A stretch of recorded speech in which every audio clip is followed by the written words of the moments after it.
nous allons démarrer cet après-midi. Je suis amenée à vous souhaiter la bienvenue au nom du mouvement Gauche, co-organisateur avec Rhodes de ce forum des résistances sociales, dans le cadre d'une plateforme que nous avons décidé d'appeler Ensemble. Et pourtant, je préférerais nous voir ailleurs, évidemment, certains dans leur famille, d'autres à lire, ou encore à cuisiner ou faire du sport. Néanmoins, nous n'avons pas le choix. Si nous sommes là, c'est parce que nous sommes tous conscients de la gravité du moment. Nous sommes témoins d'une véritable montée en puissance de la haine de l'autre. Les chômeurs, les malades, les artistes, les jeunes, les aînés. Nous assistons à une fracture de la société. Ceux qui travaillent et que l'on félicite et qui se persuadent que rien ne peut leur arriver, et les autres, ceux qu'on laisse au bord du chemin, les assistés, les responsables de tous les maux. Nous devons organiser efficacement la riposte avec les acteurs de terrain. C'est pourquoi, outre l'avis des économistes invités qui ont accepté de participer à ce forum, ainsi que Mme Karine Verheyst, philosophe, il nous semble primordial de tenir compte avant tout des forces citoyennes existantes, de leur vécu, de leurs actions spécifiques, afin de mieux agencer une réaction globale. Il est indéniable que cela bouge. 120 000 personnes dans la rue le 6 novembre. Des néerlandophones à profusion. La troisième chambre s'est exprimée. Les actions citoyennes émergent un peu partout. Les gens s'indignent de leur situation. Toutefois, nous devons éviter le piège de la dispersion et nous rassembler sous une même bannière pour combattre ensemble l'hostilité qui fait de nous la cible.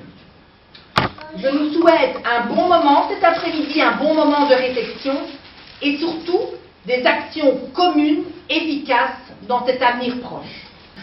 Ce que je vous propose, moi, c'est d'essayer d'un peu... Enfin, le sentiment qu'on a, je pense, un peu partout en Europe, c'est que le libéralisme, ça ne marche pas. Ça conduit à la catastrophe. L'Europe, aujourd'hui, est le grand malade de l'économie mondiale. Et le gros problème qu'on a, c'est celui de l'alternative, en fait. C'est celui de comment en sortir, comment mettre fin à ces cures d'austérité qui nous plongent dans la catastrophe. Et on va voir qu'elle nous plonge dans la catastrophe à tous les niveaux, c'est-à-dire pas simplement en termes sociaux, mais y compris les arguments qui étaient avancés pour les justifier, par exemple la baisse des déficits et des dettes publiques, en fait ça ne fonctionne pas non plus à ce niveau-là. Donc ça ne marche pas du tout. Donc je vais procéder je vais procéder en trois temps. Dans un premier temps, je pense qu'il est très utile, y compris pour dégager des alternatives, de mettre en perspective un peu la crise dans laquelle on est. De mettre en perspective la crise dans laquelle on est. Et moi, le point de vue que je soutiens, c'est là-dessus que je travaille, c'est qu'en fait, pour bien saisir le néolibéralisme, il faut bien comprendre à quoi il s'attaque.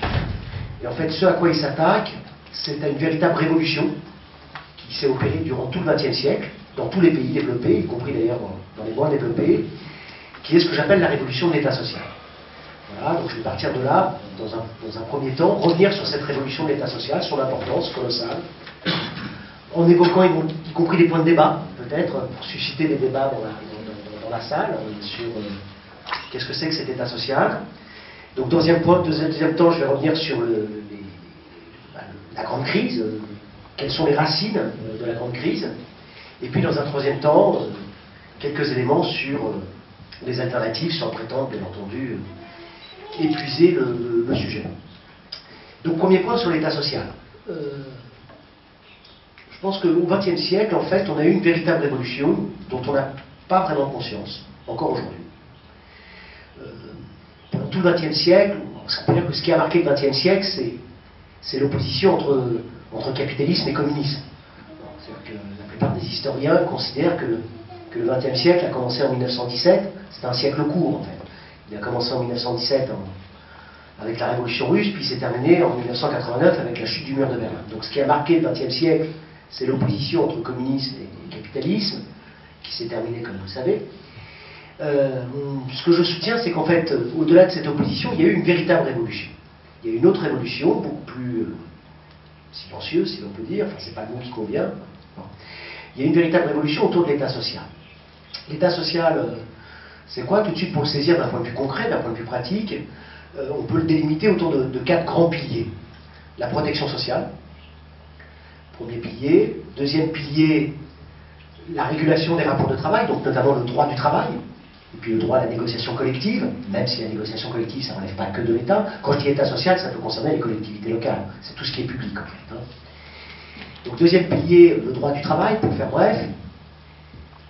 Troisième pilier, les services publics. Et puis quatrième pilier, toutes les politiques économiques, budgétaires, monétaires, politiques de redistribution des revenus, politique industrielle, politique commerciale. C'est-à-dire tous les politiques macroéconomiques de soutien à l'activité et à l'emploi. En fait, cet État social, il s'est développé dès la fin du XIXe siècle.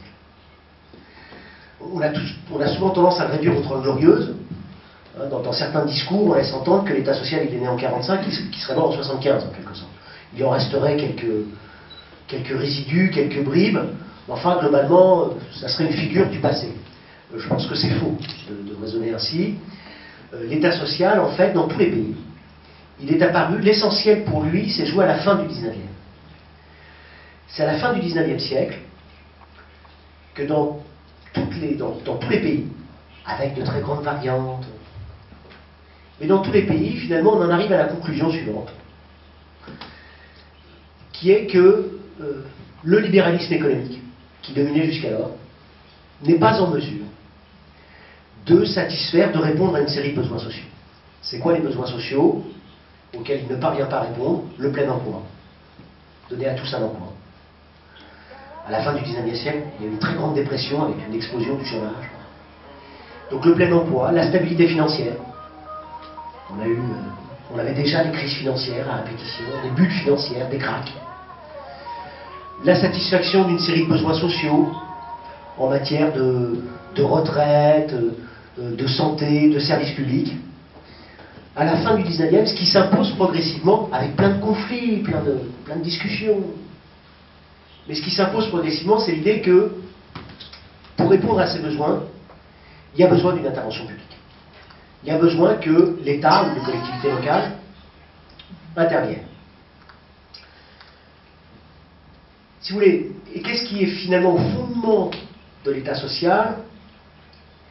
C'est l'idée que l'intérêt général n'est pas réductible au jeu des intérêts particuliers. Voilà. C'est-à-dire que ce qui fait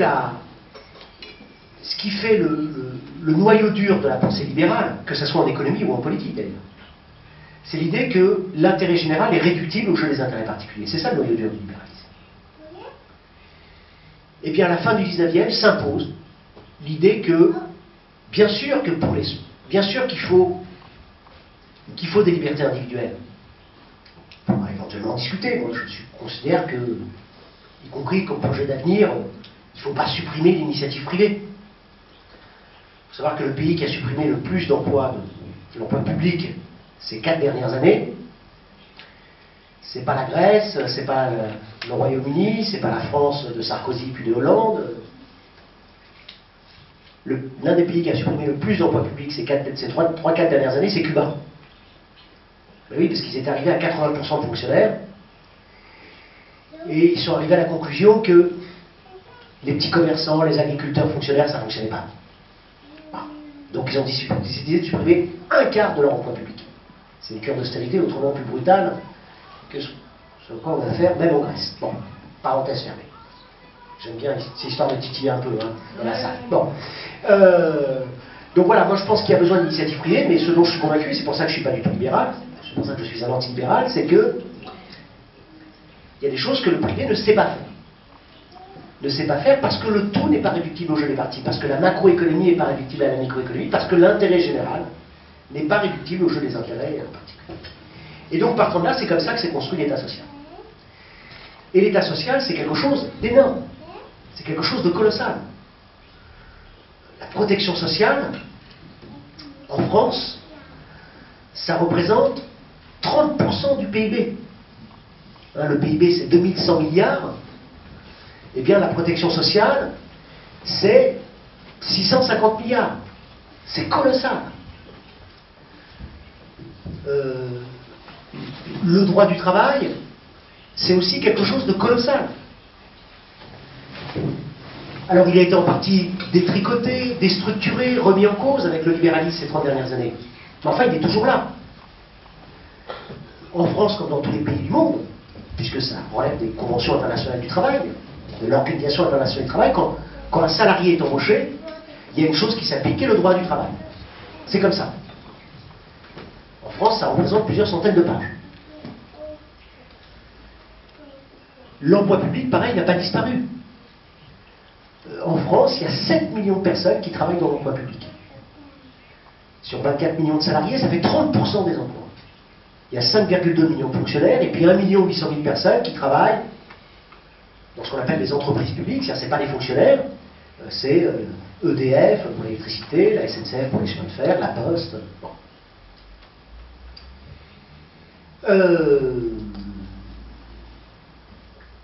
Les politiques économiques, en fait, ce qu'on peut dire, c'est que le projet du néolibéralisme, c'était de remettre en cause les 4 piliers de l'État social.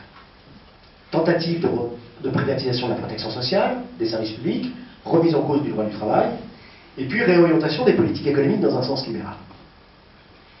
Et ce qu'on peut dire, c'est que là où le néolibéralisme a été le plus loin, réellement, même si son projet, bien entendu, ça a été de s'attaquer aux 4 piliers, là où il a été le plus loin, là où les remises en cause ont été systémiques, c'est sur le pilier politique économique. Avec en particulier les volets suivants, que tout le monde connaît. On a libéralisé la finance. C'est-à-dire qu'on a fait l'inverse de ce qu'on avait fait avant. Ce qu'on avait fait à partir des années 30, puis a fortiori dans les années 40-50, les sociétés avaient dit la monnaie c'est très important, les banques c'est très important, c'est très utile. Et c'est tellement utile qu'il faut les contrôler, il faut les réglementer. Et donc c'est ce qu'on avait fait. Et ça avait plutôt très bien marché. Pendant 30 ans, dans les pays développés, on n'a connu aucune bulle, aucun crack. À partir de la fin des années 70, début des années 80, on a déréglementé la finance. Vous connaissez la suite. Alternance de bulles et de cracks. Deuxième volet du néolibéralisme, le libre-échange. Le libre-échange généralisé, c'est-à-dire qu'on a supprimé, enfin on a réduit considérablement les barrières commerciales qui existaient. Et donc on a mis en concurrence les États, les systèmes sociaux, les entreprises, les travailleurs.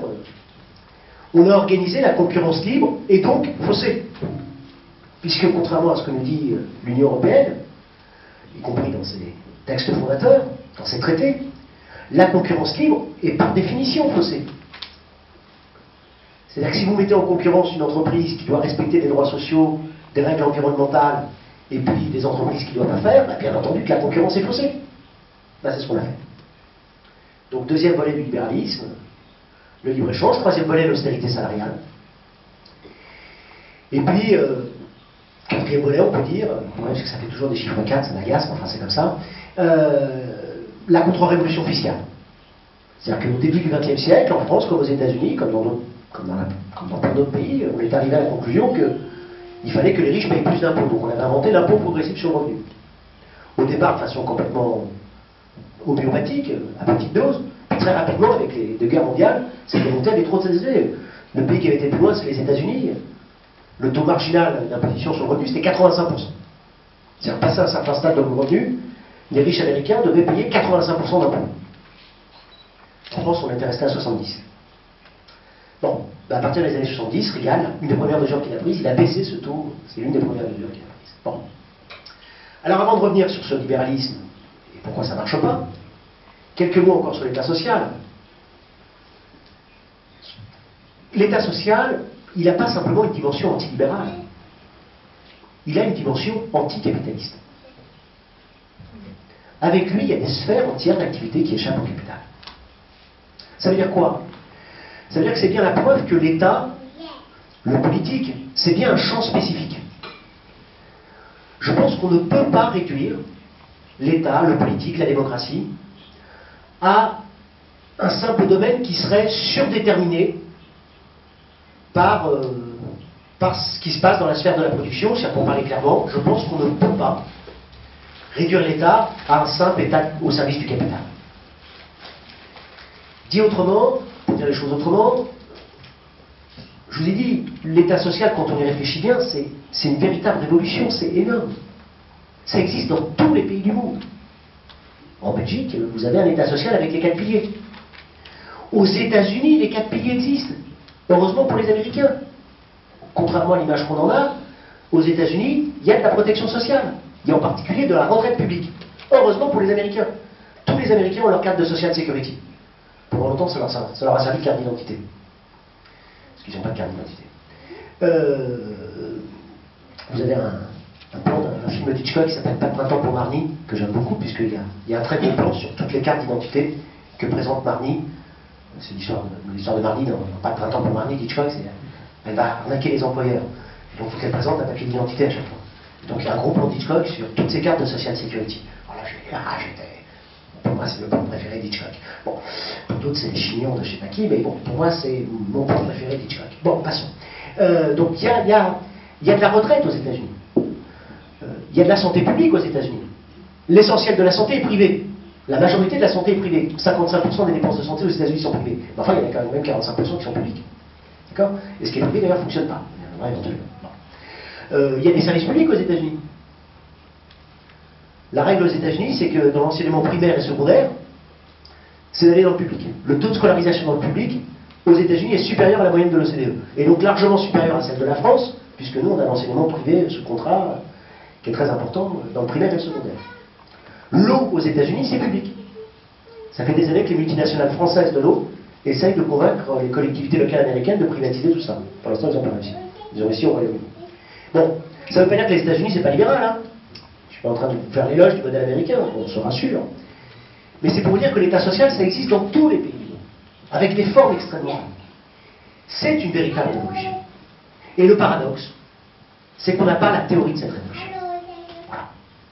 On n'a pas la théorie de cette révolution, et c'est ce qui explique pourquoi la réponse aux assauts du néolibéralisme a été essentiellement défensive. Il faut défendre les services publics, il faut sauver la sécurité sociale, il n'y a pas eu jusqu'à présent de manifestation, et je le regrette, pour dire nous voulons cotiser dans la bonne humeur. Nous voulons payer des cotisations sociales dans la bonne humeur. Nous voulons payer des impôts dans la bonne humeur, parce que c'est très utile. On a eu des manifestations essentiellement défensives. Pourquoi on n'a pas de théorie d'État social? C'est un élément de débat. De mon point de vue, alors, c'est parce que les théories économiques qui dominent sur les théories libérales. Bon, ok. Enfin, il faut savoir balayer devant sa porte. Et la principale raison, de mon point de vue, pour laquelle on n'a pas de théorie de l'État social, c'est à cause du marxisme. Je rassure tout de suite l'assistance. Je conseille toujours à mon club, c'est pas vieux. Je suis marxiste. C'est-à-dire que je considère que Marx est très utile pour comprendre ce qui est au cœur de son analyse, ce que c'est que le capitalisme. Et de mon point de vue, et là je suis marxiste, le capitalisme, pour parler brièvement, c'est un mode d'exploitation particulier de l'homme par l'homme qu'on appelle le salariat. Et il y a de l'exploitation à travers le salariat. Donc je suis marxiste. Très bien. Mais je pense simultanément que si on veut penser l'État social, il faut avoir le courage intellectuel de sortir de Marx. Parce que Marx n'a pas eu le temps de tout faire, il n'y a pas de Dieu théorique. Ce que Marx n'a pas eu le temps de faire, notamment, c'est de penser l'État. Dans la pensée d'État, dans sa pensée d'État, Marx, pour l'essentiel, il est resté finalement libertaire. C'est l'idée que l'État, c'est un service, c'est un instrument au service de la classe dominante, et que pour libérer les êtres humains, il faut supprimer l'État. C'est l'idée du dépérissement de l'État. Je pense que finalement, c'est une pensée très pauvre de l'État. Je pense qu'il est mieux de penser comme Bourdieu, qui est l'idée que l'État, c'est un champ spécifique. Qu'on ne peut pas réduire, que bien entendu, il y a une part de l'État qui est au service du capital, bien sûr. Ça, on sait qu'il y a une partie de l'État qui est un État bourgeois. Mais l'État, ce n'est pas que ça. Il y a une partie d'État qui est un État social, avec une dimension proprement anticapitaliste. Voilà. Et d'ailleurs, si on y réfléchit bien, au début du XXIe siècle, qui est le nôtre, il y a encore pas mal de gens, vous, moi, qui se réfèrent au communisme, au socialisme, bon, Mais on ne sait plus ce que c'est. On n'arrive plus à donner de contenu.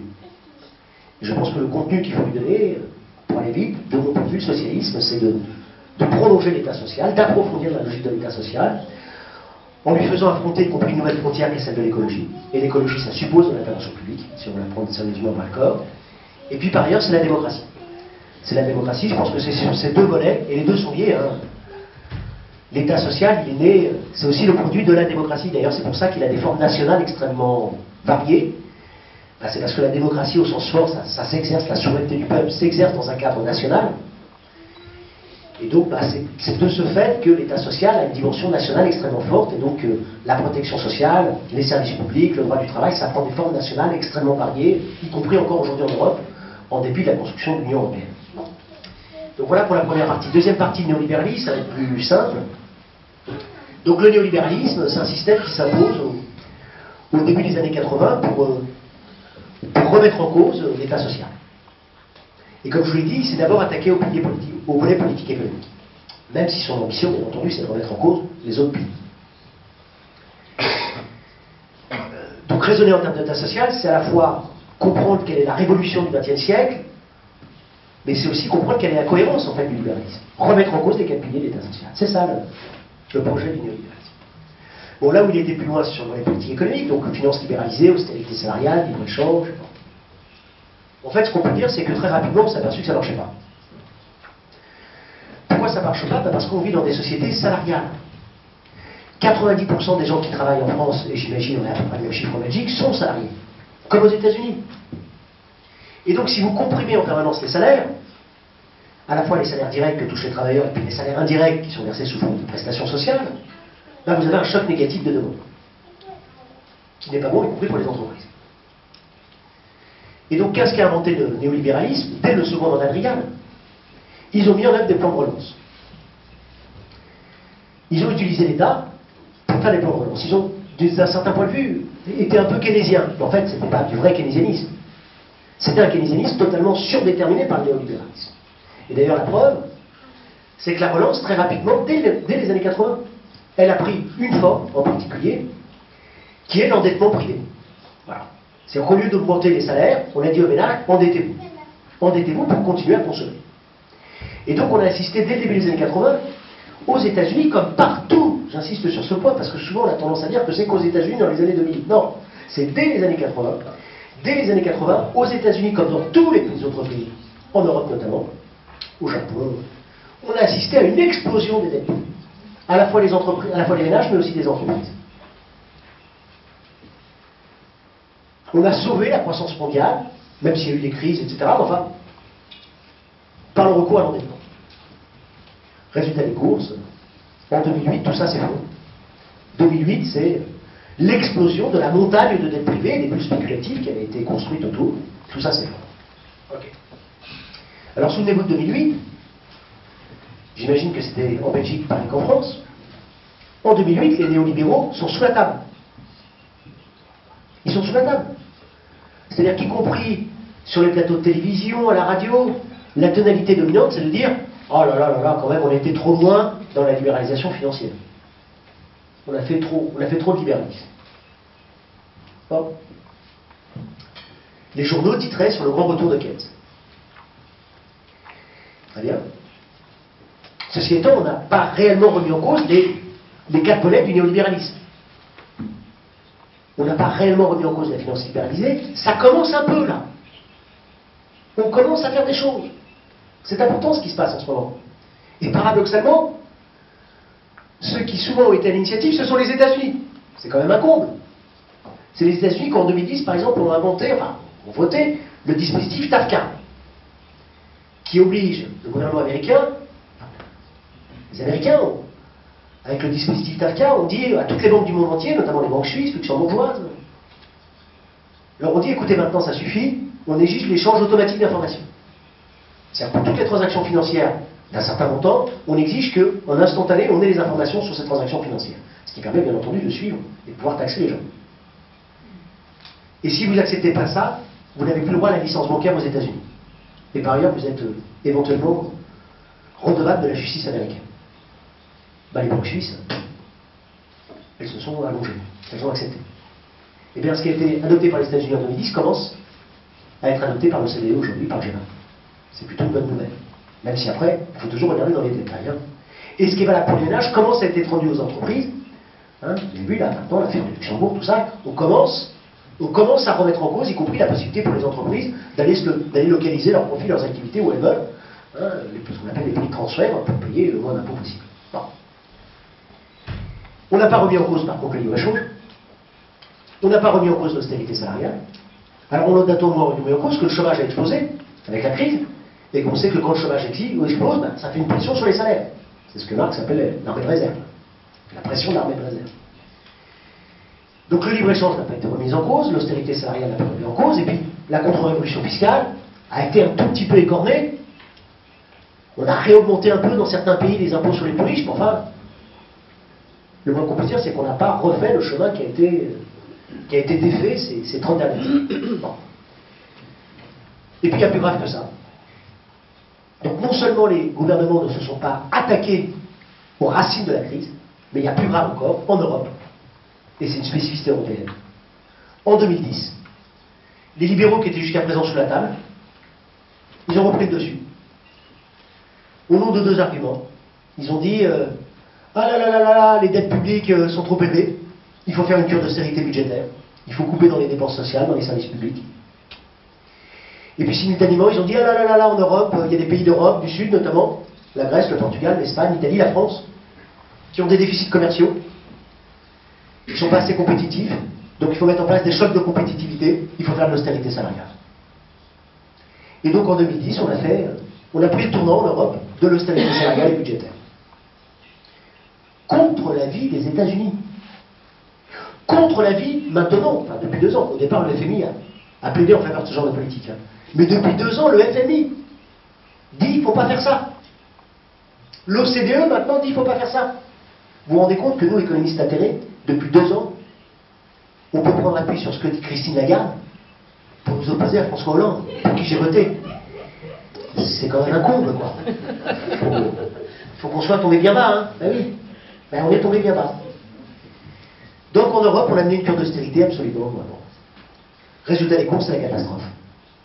C'est la catastrophe, ben, je vous le dis, l'Europe est le grand malade de l'économie mondiale, tout le monde est là-dessus maintenant aujourd'hui. On a fait de l'austérité salariale, on a fait de l'austérité budgétaire, et les pays qui ont été plus loin dans l'austérité, c'est les pays qui connaissent une véritable dépression économique. Les pays qui ont été plus loin, c'est la Grèce, le Portugal, d'abord. Ensuite, il y a l'Espagne, l'Italie, dans une moindre mesure. Là, à chaque fois qu'un pays était plus loin, c'est la catastrophe.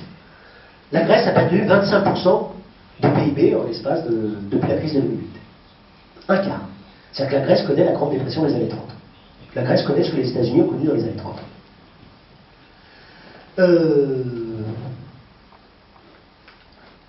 Et alors, cerise sur le gâteau, c'est ce que j'annonçais tout à l'heure. Ah, cerise, on peut dire sur le gâteau bien avalé. Eh bien, en fait, dans ces pays, non seulement le chômage a explosé, la pauvreté a explosé, bon. Mais en plus, la dette publique a explosé. Les pays où la dette publique a le plus augmenté ces 3 dernières années, en Europe, Grèce, Portugal, Espagne, plus 30, entre 20 et 30 points de hausse de la dette publique par rapport au PIB. J'étais il y a quelques jours en Espagne, j'étais il y a plus longtemps en Portugal. Les Portugais, notamment, ils sont fous. Ils n'en peuvent plus. Les Portugais, c'était les bons élèves de l'austérité dans un premier temps. Ils ont appliqué l'austérité avec le doigt sur la couture du pantalon, si je puis dire. 3 ans, 4 ans plus tard, qu'est-ce qui se passe?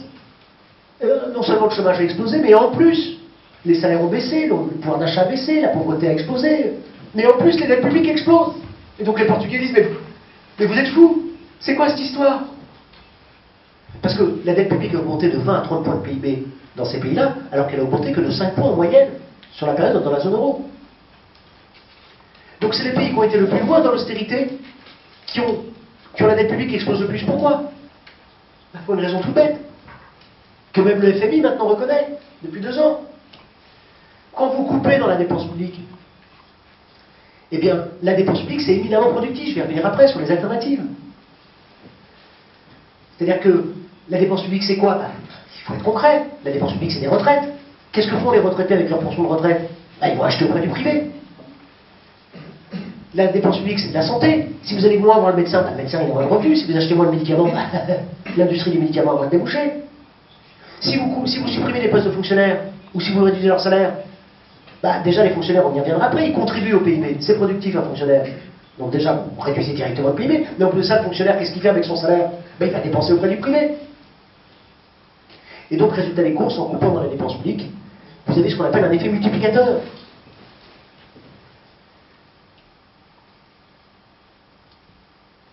Et donc, en fait, vous réduisez le PIB d'un plus grand montant que vous avez réduit la dépense. Alors, un point peut-être technique, je ne sais pas, vous me dites si vous voulez que je passe. Sur les fameux multiplicateurs, qui était un terme très technique que les économistes connaissent bien, mais qui est maintenant devenu grand public depuis 2 ans. C'est quand même génial.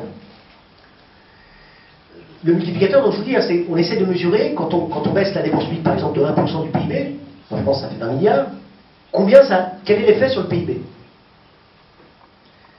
Habituellement, le FMI disait, oh, c'est pas grand-chose, c'est au maximum 0,5. C'est-à-dire, si on baisse la dépense publique de 20 milliards, le PIB chutera de 10 milliards. Bon. Et donc, il y a 2 ans, Olivier Blanchard a sorti un fameux encadré dans un document du FMI sur lequel on s'est trompé. En fait, le multiplicateur, c'est pas 0,5 maximum, c'est plutôt entre 0,9 et 1,7. Il y a des économistes keynésiens qui disent que on est à plus de 2 aujourd'hui. Gardions l'hypothèse de 1,5. Ça veut dire quoi?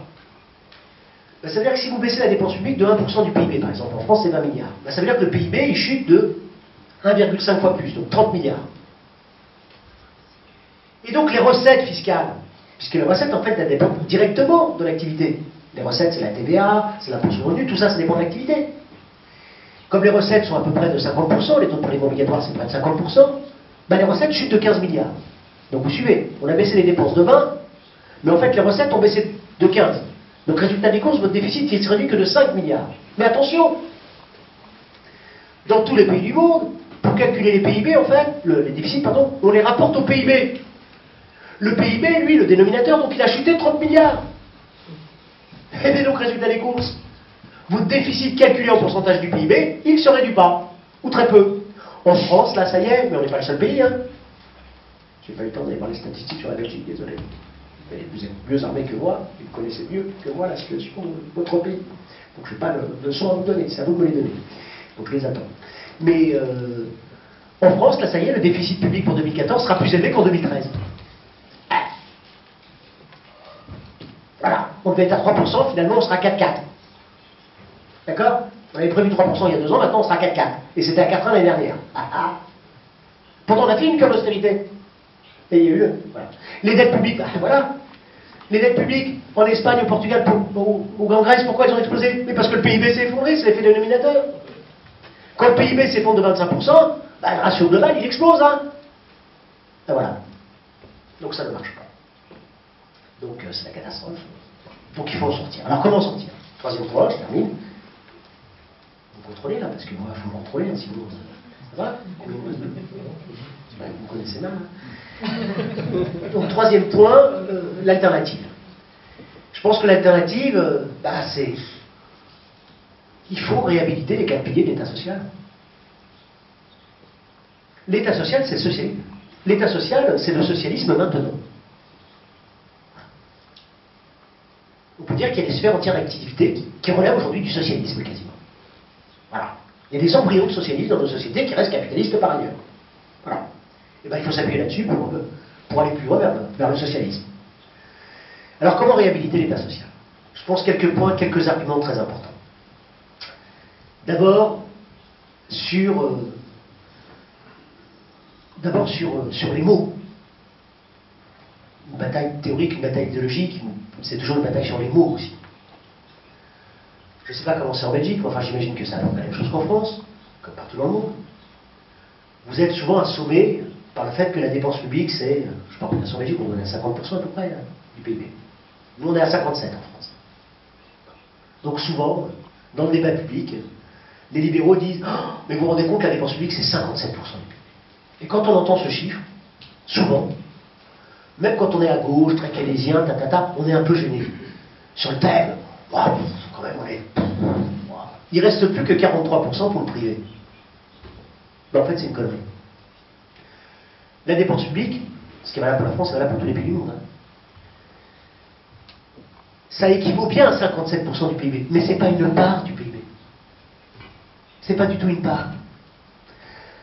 C'est-à-dire que si on calcule la dépense privée comme on calcule la dépense publique, bah en France c'est 200% du PIB. Et ce qui est valable pour la France, c'est valable pour les autres pays. Donc quand on dit que la dépense publique c'est la moitié du PIB ou un peu plus, ça ne veut pas dire qu'il reste que la moitié pour le privé, pas du tout. Pas du tout. En fait, quand on dit la dépense publique c'est 57% du PIB, on met en rapport un chiffre qui est le montant de la dépense publique, qui est effectivement en France de 1200 milliards, avec le PIB qui est effectivement de 2200 milliards. Ça fait bien 57. Mais c'est pas une part. Tout comme quand on dit la dette publique c'est 90%, 95%. En Belgique vous êtes à plus de 100, vous êtes à 105. Ben, bien entendu, vous avez bien compris que la dette c'est pas une part du PIB. Heureusement, hein, parce que la dette c'est un stock de dette qu'on n'est pas obligé de rembourser dans l'année. Alors que le PIB c'est un flux de richesse qui a été créé au cours de l'année. Alors c'est pas faux, c'est pas aberrant de rapporter la dette ou les déficits ou la dépense publique au PIB. Ça permet de faire des comparaisons internationales, ça permet de voir des évolutions dans le temps. Donc je dis pas que c'est faux, c'est pas infondé de faire comme ça. Par contre, ce qui est infondé, c'est le discours qu'il y a derrière sur le thème l'État nous prend tout, il reste plus rien pour le privé. Ça, c'est des grosses bêtises. Ça, c'est des très grosses bêtises. Donc premier point sur les mots. Deuxième point, qu'est-ce qu'il y a dans la dépense publique? En fait, dans la dépense publique, dans tous les pays développés, avec des variantes, il y a deux gros volets. Il y a un premier volet qui sont les prestations sociales. C'est essentiellement les prestations sociales, donc c'est des sommes qui sont prélevées sous forme de cotisations sociales, parfois d'impôts, mais pour être immédiatement reversées aux ménages. Ça ne fait pas vivre des fonctionnaires, ça ne va pas dans les caisses dans les coffres de l'État ou je ne sais pas quoi. À la fin de chaque mois, les salariés payent des cotisations, même si parfois on appelle ça des cotisations employeurs, en fait c'est prélevé sur la base salariale, et c'est reversé aux ménages, immédiatement. Donc retraite, remboursement des médicaments, allocation logement, allocation familiale, allocation chômage. Voilà. Et qu'est-ce que font les ménages avec ces ressources? Ben, ils dépensent auprès du privé. Ça soutient la dépense privée, en fait, cette dépense publique-là, directement. Donc, premier volet de la dépense publique, les prestations sociales. Dans tous les pays du monde, c'est plus de la moitié de la dépense publique. Voilà. Deuxième volet de la dépense publique, c'est ce qui sert à payer le travail productif du fonctionnaire. J'insiste sur ce point, productif. Il faut savoir que dans tous les pays du monde, depuis 68, ça n'a rien à voir avec les événements de mai 68, hein, il faut savoir que dans tous les pays du monde, l'organisme qui édicte les règles de comptabilité nationale, c'est l'ONU, c'est une commission de l'ONU. Et bien en 68, elle avait déjà fait à l'issue de la Seconde Guerre mondiale, en 68, la commission de l'ONU a insisté, elle a dit, écoutez, maintenant j'exige vraiment que tous les pays du monde construisent leurs comptes nationaux de la même façon et en respectant la règle suivante qui est que non seulement quelqu'un qui travaille dans les services est productif, mais quelqu'un qui est fonctionnaire, qui travaille dans les services publics non marchands, il est aussi productif, il contribue au PIB. Tous les pays du monde ont accepté d'appliquer cette règle. La France a été l'un des derniers pays à accepter. Je vais vous chatouiller encore un peu. Parce qu'en France, à l'INSEE, notre organisme statistique, il y avait une tradition marxiste avec tous ses très bons côtés, mais aussi parfois ses mauvais côtés. Et la tradition marxiste, ça consiste à dire non, les seuls qui produisent de la valeur, c'est les ouvriers dans l'industrie. D'accord? Et donc quelqu'un qui est dans les services, ça ne produit pas de valeur. Et dans les services publics, encore moins. Bon. L'ONU a réussi à imposer à l'INSEE le fait qu'on accepte de considérer qu'un fonctionnaire, ça contribue au PIB, ce qui, à mon avis, est un vrai progrès social, du point de vue intellectuel. Bon. Et donc, dans tous les pays du monde, on considère qu'un fonctionnaire, ça contribue au PIB. Et ça contribue énormément au PIB. En France, la contribution au PIB des fonctionnaires, donc je ne parle pas de tous les emplois publics, je ne parle pas de ceux qui travaillent dans les entreprises publiques, hein. SNCF, EDF, non, rien que les fonctionnaires. C'est 350 milliards. Il faut savoir que ça représente un tiers, c'est beaucoup un tiers, de la contribution au PIB des salariés de droit commun. C'est-à-dire de ceux qui travaillent dans ce qu'on appelle les sociétés non financières, en sachant que dans les sociétés non financières, d'ailleurs, il y a les entreprises publiques. D'accord? Si on remet les entreprises publiques du côté du public et qu'on calcule contribution au PIB des administrations publiques plus des sociétés non financières publiques sur les seules sociétés non financières privées, on arrive à 38%. En 82, au moment des nationalisations, en France, on était à 85%. Kiff, kiff. Non. Bon, depuis, il y a eu la privatisation. Enfin, on est toujours à 38%, c'est énorme. Donc vous avez bien compris que c'est une dimension très importante. Moi, quand je vais prendre mon petit café le matin, au comptoir, il y a toujours un zigoto qui me dit « Tu fais quoi dans la vie à tes fonctionnaires ?» Heureusement que je suis là pour te financer.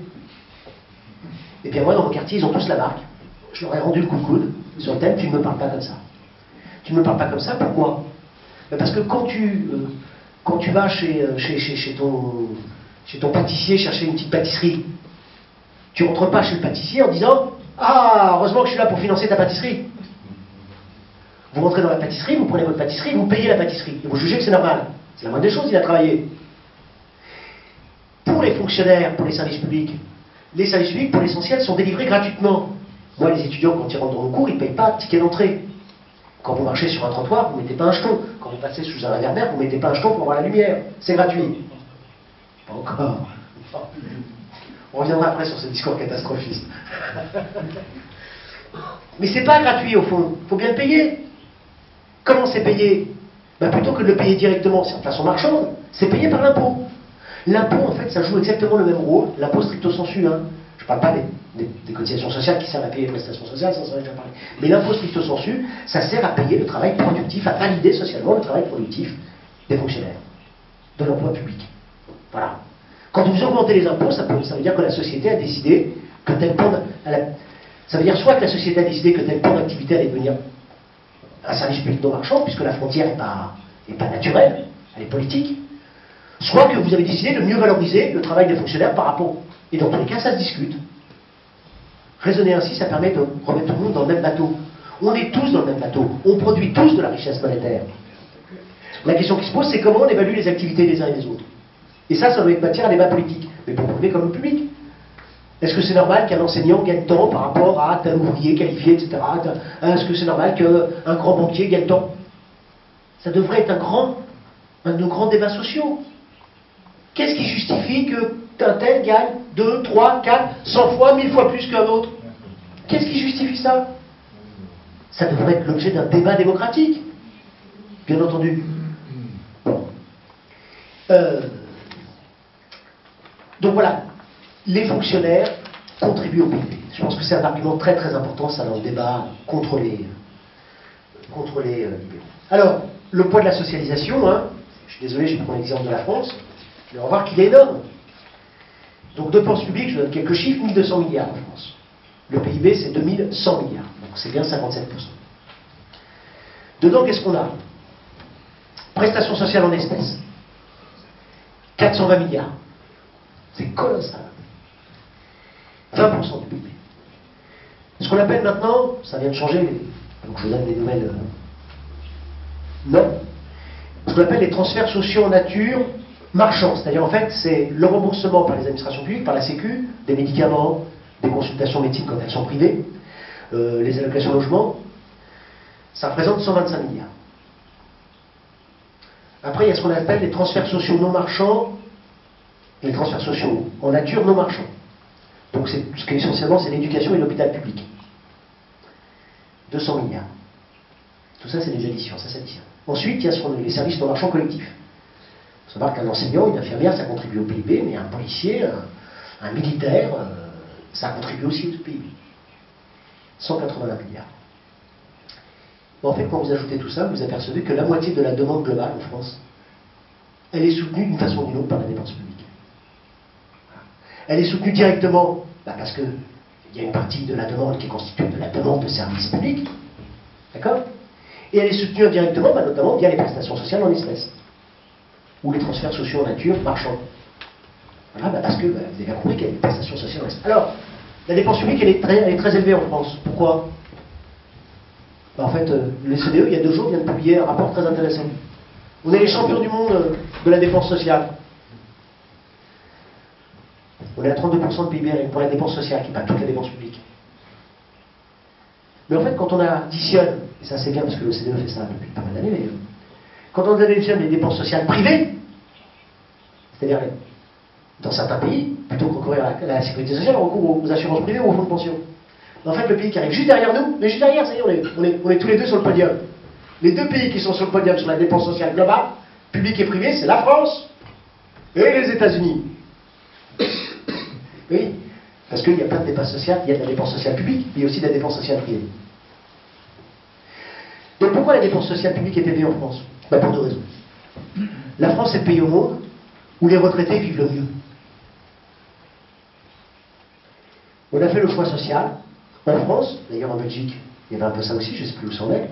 Mais enfin, on a fait en France le choix du fait que les retraités partent relativement tôt jusqu'à présent à la retraite. C'est d'autant plus justifié qu'il y a du chômage de masse. Le jour où on se remplit l'emploi, on verra, mais pour l'instant, il n'y est pas. Ça sert à rien d'essayer de repousser l'âge de la retraite, c'est complètement stupide. Donc on a fait le choix que les retraités partent tôt, et non seulement qu'ils partent tôt, mais qu'ils vivent bien. On est le pays au monde où les retraités vivent le mieux. On est le pays au monde où France, le taux de pauvreté chez les retraités est le plus bas. On devrait en être fiers. Et pourtant, on nous accable. Dommage. La deuxième raison, c'est parce qu'on a plein d'enfants. On a plein d'enfants, donc on a 50% d'enfants en plus par population, par personne, que l'Allemagne. Ça coûte cher. Oui, mais on a des enfants, c'est comme ça. C'est pas plus mal. Bon, aux États-Unis, je termine là-dessus. Les États-Unis, je vous ai dit, ils ont de la classe sociale. Enfin, pour la santé en particulier, ils ont les fonds de pension pour la retraite complémentaire. Et puis pour la santé, surtout 55% des dépenses de santé, c'est privé. Mais là, on a un exemple merveilleux que le privé, c'est pas plus efficace que le public. Les États-Unis consacrent 18% de leur PIB pour la santé. C'est les recordman du monde. Nous, on est à 13% de notre PIB. Donc ils dépensent 50% en plus pour leur PIB que nous. Résultat des courses, l'espérance de vie aux États-Unis est inférieure de 2 ans et demi à celle de la France. C'est beaucoup, 2 ans et demi. C'est énorme pour l'écart. Donc ça ne marche pas. Pourquoi ça ne marche pas? Parce que le privé, ça coûte cher. Je dis toujours à mes étudiants qu'il y a un métier, il y a un job qui existe aux États-Unis qui n'existe pas en France ou en Belgique. C'est le job qui consiste à être un actuaire auprès des assurances privées. Le boulot, ça consiste, vous êtes embauché par une assurance privée de santé, vous allez dans les entreprises, vous démarchez les entreprises, vous dites bonjour, je suis de la compagnie d'assurance privée Intel, je vais voir si je ne peux pas vous présenter une assurance privée plus avantageuse que celle que vous avez. Il y a des dizaines de milliers de personnes qui font ça. Ça coûte une fortune. En France, c'est plus simple, il y a le même barème pour tous. Il n'y a pas les agents de la sécurité sociale qui vont dans les entreprises pour dire bonjour, on vient négocier les tarifs. Non, il n'y en a pas besoin. C'est un des exemples parmi d'autres du fait que... Voilà. Alors je termine sur vraiment une phrase. On a une nouvelle frontière au XXIe siècle, qui est celle de l'écologie. Bien entendu, c'est la nouvelle grande question sociale non plus. Comment répondre aux défis écologiques? Point de vue libéral, il faut créer des marchés de droits pollués, nouveau catastrophe. Le marché de droits pollués ne fonctionne pas du tout. Le marché carbone dans l'Union européenne, on a le plus gros marché de droits pollués du monde. Le marché carbone de l'Union européenne, ça ne fonctionne pas du tout. Catastrophe. De la spéculation là-dessus. Bon, ce qu'il faut faire en fait, notamment pour répondre au premier problème écologique, il y en a d'autres, qui est la réduction des gaz à effet de serre, pour lutter contre le changement climatique, qu'est-ce qu'il faut faire?